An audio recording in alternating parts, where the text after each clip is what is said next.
Hello दोस्तों, मैं दीपक मसी और एक नई वीडियो में मैं आप लोगों का हार्दिक स्वागत करता हूं। और आज आप लोगों के लिए मैं एक ब्रेकिंग न्यूज लेकर आया हूं, क्योंकि इस पृथ्वी का सबसे बड़ा आसामी जो शैतान है उसके दलों के साथ अरेस्ट होने वाला है और स्वर्गीय अदालत से अरेस्ट वारंट इशू हो चुका है। तो चलिए इस घटना को विस्तार से जानते हैं।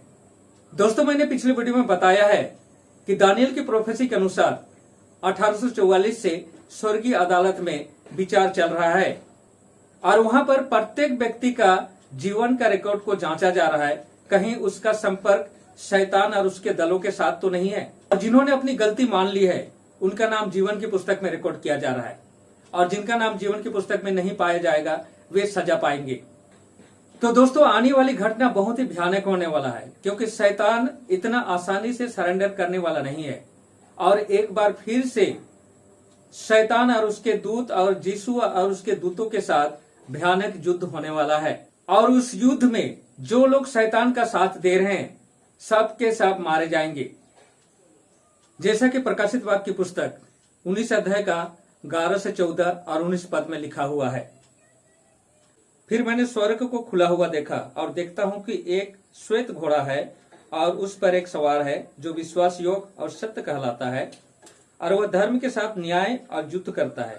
उसकी आंखें आग की ज्वाला है और उसके सिर पर बहुत से राजमुकुट है और उसका एक नाम लिखा है जिसे उसको छोड़ और कोई नहीं जानता, और वह लहू में छिड़का हुआ वस्त्र पहने हुए है और उसका नाम परमेश्वर का वचन है। और स्वर्ग की सेना श्वेत घोड़ों पर सवार और श्वेत सूत मलमल पहने उसके पीछे पीछे चलती है।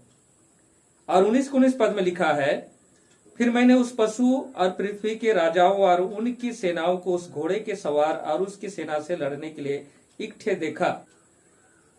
तो दोस्तों, इस महायुद्ध में आप किधर खड़े हैं? क्योंकि जीत यीशु का होने वाला है, जैसा कि प्रकाशित वाक्य की पुस्तक 17 अध्याय का 14 पद में लिखा हुआ है। वे मेमने से लड़ेंगे और मेमना उन पर जय पाएगा, क्योंकि वह प्रभु का प्रभु और राजाओं का राजा है, और जो बुलाए हुए और चुने हुए और जो विश्वासी उनके साथ हैं वे भी जय पाएंगे। अब चलिए आने वाली घटना को विस्तार से जानते हैं, जैसा कि प्रकाशित वाक्य की पुस्तक 15 अध्याय का 5 और 6 पद में लिखा है। और इसके बाद मैंने देखा कि स्वर्ग में साक्षी का तंबू का मंदिर खुला गया और वे 7 दूत जिनके पास 7 विपत्तियां थी, मलमल के शुद्ध और चमकदार वस्त्र पहने हुए, छाती पर सुनहले पटुके बांधे हुए मंदिर से निकले। और 16 का 1 में लिखा है, फिर मैंने मंदिर में से एक ऊंची आवाज को 7 स्वर्गदूतों से यह कहते सुना कि जाओ और परमेश्वर के प्रकोप के 7 कटोरों को पृथ्वी पर उड़ेल दो। तो दोस्तों, यह है शैतान और यीशु के बीच का अंतिम और फाइनल लड़ाई। और इस लड़ाई में 7 जो प्रकोप का कटोरा है वो शैतान और उसके दलों के ऊपर डाला जाने वाला है। दूसरे पद में लिखा है, सो पहले ने जाकर अपना कटोरा पृथ्वी पर उड़ेल दिया और उन मनुष्यों के जिन पर पशु की छाप थी और जो उसकी मूर्त की पूजा करते थे एक प्रकार का बुरा और दुखदायी फोड़ा निकला। तो दोस्तों, यह शैतान और उसके दलों के ऊपर पहला आक्रमण है, पहला कटोरा है जो उन पर ढाला गया है। ये तो शुरुआत है, अभी और 6 कटोरा अभी बाकी है। आगे 3 और 4 पद में यहाँ पर लिखा हुआ है, और दूसरे ने अपना कटोरा समुद्र पर उड़ेल दिया और वह मरे हुए का सा लोहू बन गया और समुद्र में का हर एक जीवधारी मर गया। और तीसरे ने अपना कटोरा नदियों और पानी के स्रोतों पर उड़ेल दिया और वे लहू बन गए। आगे 8 और 9 पद में लिखा है, और चौथे ने अपना कटोरा सूर्य पर उड़ेल दिया और उसे मनुष्यों को आग से झुलसा देने का अधिकार दिया गया और मनुष्य बड़ी तपस्या से झुलस गए। दोस्तों, आज हम टेक्नोलॉजी के जमाने में जी रहे हैं। हर तरह का सुख सुविधा साइंस हमें प्रोवाइड कर रही है, लेकिन जब परमेश्वर का जब प्रकोप आएगा तो ये सारे के सारे टेक्नोलॉजी किसी काम के नहीं आएंगे। अब सोच कर देख लीजिए कि एसी और कूलर 100 डिग्री टेम्परेचर के सामने क्या करेगा। आगे 10 पद में लिखा है, और 5वें ने अपना कटोरा उस पशु के सिंहासन पर उड़ेल दिया और उसके राज पर अंधेरा छा गया और लोग पीड़ा के मारे अपनी जीभ चबाने लगे। तो मैंने इस पशु के बारे में भी वीडियो बनाया है, आप मेरे चैनल पर विजिट कीजिए और इसके बारे में भी आप जान पाएंगे कि यह पशु कौन है और उसका राज्य क्या है, उसका सिंहासन कहां पर है। तो यहाँ पर जो आक्रमण हो रहा है यीशु की तरफ से, उन्हीं के ऊपर हो रहा है जो शैतान का साथ देने वाले दल है। और इसके बाद लास्ट एंड फाइनल 7वां कटोरा इस पृथ्वी पर ढाला जाता है। तब इस पृथ्वी का क्या दुर्दशा होता है उसको चलिए हम लोग वचन से देखते हैं। लिखा है, और 7वें ने अपना कटोरा हवा पर उड़ेल दिया और मंदिर के सिंहासन से यह बड़ा शब्द हुआ कि हो चुका।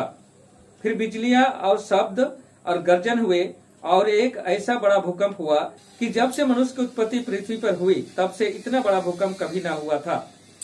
और उस बड़े नगर के 3 टुकड़े हो गए और जाति जाति के नगर गिर पड़े और हर एक टापू अपनी जगह से टल गया और पहाड़ों का पता तक न चला। और आकाश से मनुष्य पर मन मन भर के बड़े ओले गिरे। दोस्तों, 7वीं कटोरा जब इस पृथ्वी पर ढाला जाएगा तो एक भी व्यक्ति जो इस पृथ्वी पर है जिंदा नहीं बचेगा, जैसा कि यिर्मयाह की पुस्तक 25 अध्याय का 33 पद में दिया हुआ है। उस समय यहोवा के मारे हुओं की लाशें पृथ्वी के एक छोर से दूसरी छोर तक पड़ी रहेगी। उनके लिए कोई रोने पीटने वाला न रहेगा और उनकी लाशें ना तो बटोरी जाएगी और ना कब्रों में रखी जाएगी। वे भूमि के ऊपर खाद की नाई पड़े रहेगी। दोस्तों, ये फाइनल आक्रमण है यीशु की तरफ से शैतान के राज्य में। और इस आक्रमण के बाद उसके दल में जितने भी मनुष्य पाए जाएंगे सब के सब मारे जाएंगे और फाइनली शैतान और उसके दूतों को अरेस्ट किया जाएगा, जैसा कि प्रकाशित वाक्य पुस्तक 20 अध्याय का 1 और 2 पद में लिखा हुआ है। फिर मैंने एक स्वर्गदूत को स्वर्ग से उतरते देखा, जिसके हाथ में अथाह कुंड की कुंजी और एक बड़ी जंजीर थी। और उसने उस अजगर अर्थात पुराने सांप को, जो इब्लिस और शैतान है, पकड़ के 1000 वर्ष के लिए बांध दिया। और प्रकाशित वाक्य 19 का 20 पद में लिखा है, और वह पशु पकड़ा गया और उसके साथ झूठा भविष्यवक्ता भी, जिसने उसके सामने ऐसे चिन्ह दिखाए थे जिनके द्वारा उसने लोगों को भरमाया था, और जिन्होंने उस पशु की छाप ली थी और जो उसकी मूर्त की पूजा करते थे पकड़े गए। तो दोस्तों, इस तरह से फाइनली शैतान और उसके दूत अरेस्ट किए जाते हैं और उन्हें अथाह कुंड में कैद किया जाता है। कितने दिनों के लिए? 1000 साल के लिए। अब यहाँ पर सवाल उठता है कि शैतान और उसके दूतों को अरेस्ट किया गया, उसे कौन सी जेल में रखा जाएगा, वह जेल कहाँ है और कैसा है? और इसका क्लू प्रकाशित वाक्य की पुस्तक 20 अध्याय का 3 पद में पाया जाता है, जैसा कि लिखा है, और उसे अथाह कुंड में डालकर बंद कर दिया गया और उस पर मुहर कर दी कि वह 1000 वर्ष के पूरे होने तक जाति जाति के लोगों को फिर न भरमाए। इसके बाद अवश्य है कि थोड़ी देर के लिए फिर खोला जाए। तो दोस्तों, इन पदों से हम क्या पाते हैं? यहाँ पर जो अथाह कुंड है वह क्या है और कहाँ है? यह अभिव्यक्ति अथाह कुंड यीशु के द्वितीय आगमन के बाद का पृथ्वी को प्रतिनिधित्व करता है, क्योंकि इस पृथ्वी की स्थिति के बारे में शुरुआत में बाइबल का रिकॉर्ड कहता है कि यह बेडौल और सुनसान पड़ी थी और गहरे जल के ऊपर अंधियारा था, जो आपको उत्पत्ति की पुस्तक 1 अध्याय का 2 पद में मिलेगा। और भविष्यवाणी हमें सिखाती है दोस्तों कि यह पृथ्वी एक बार फिर से उसी फॉर्म में वापस जाने वाली है, क्योंकि यशायाह की पुस्तक 24 अध्याय के 1 पद में परमेश्वर कहता है कि मैं इस पृथ्वी को सुनसान करने वाला हूँ, बेडौल करने वाला हूँ। और परमेश्वर का महान दिन का प्रतीक्षा करते हुए भविष्यवक्ता यिर्मयाह ने घोषणा की, जो हमें यिर्मयाह की पुस्तक 4 अध्याय का 23 से 26 पद में मिलता है। मैंने पृथ्वी को देखा और वह सूनी और सुनसान पड़ी थी और आकाश को और उसमें ज्योति नहीं थी। मैंने पहाड़ों को देखा, वे हिल रहे थे और सब पहाड़ियों को कि वे डोल रही थी।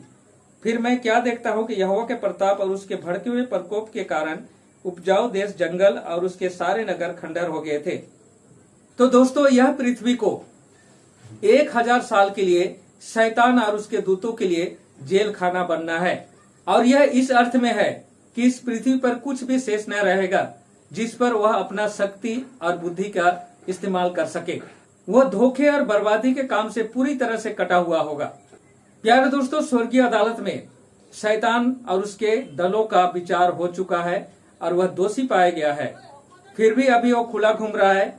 इसका एक ही कारण है, अनुग्रह, क्योंकि बहुत से लोग हैं जो उसके दल में अभी भी हैं, उन्हें निकलने का मौका मिले और परमेश्वर का लास्ट और फाइनल कॉलिंग हम प्रकाशित वाक्य पुस्तक 18 अध्याय का 4 और 5 पद में पाते हैं, जहां कुछ इस तरह से लिखा हुआ है।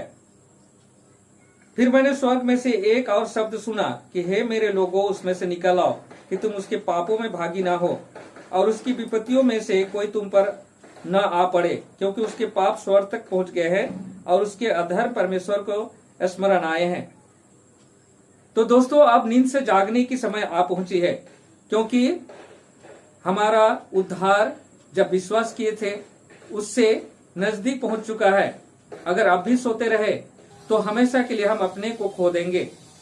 और पौल इसी बात को रोमियो की पुस्तक 13 अध्याय का 11-12 पद में कुछ इस तरह से कहता है, और समय को पहचान कर ऐसा ही करो, इसलिए कि अब तुम्हारे लिए नींद से जाग उठने की घड़ी आ पहुंची है, क्योंकि जिस समय हमने विश्वास किया था उस समय के विचार से अब हमारा उद्धार निकट है। रात बहुत बीत गई है और दिन निकलने पर है, इसलिए हम अंधकार के कामों को तज कर ज्योति के हथियार बांध ले। तो दोस्तों, आपके और हमारे लिए ये ग्रेस का समय है।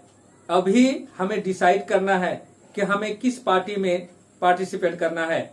इस महान युद्ध में हम किधर खड़ा है, और यदि हम गलत जगह में खड़ा है तो अभी हम स्विच कर सकते हैं, क्योंकि अनुग्रह समाप्त हो जाने के बाद फिर हमें ये मौका नहीं मिलने वाला है। तो मैं विश्वास करता हूं मेरी यह छोटी सी प्रयास आप लोगों के लिए फायदेमंद जरूर होगा। तो मिलता हूं अगले वीडियो में, तब तक परमेश्वर के आशीषों का आनंद उठाइए। परमेश्वर आप लोगों के साथ हो। धन्यवाद।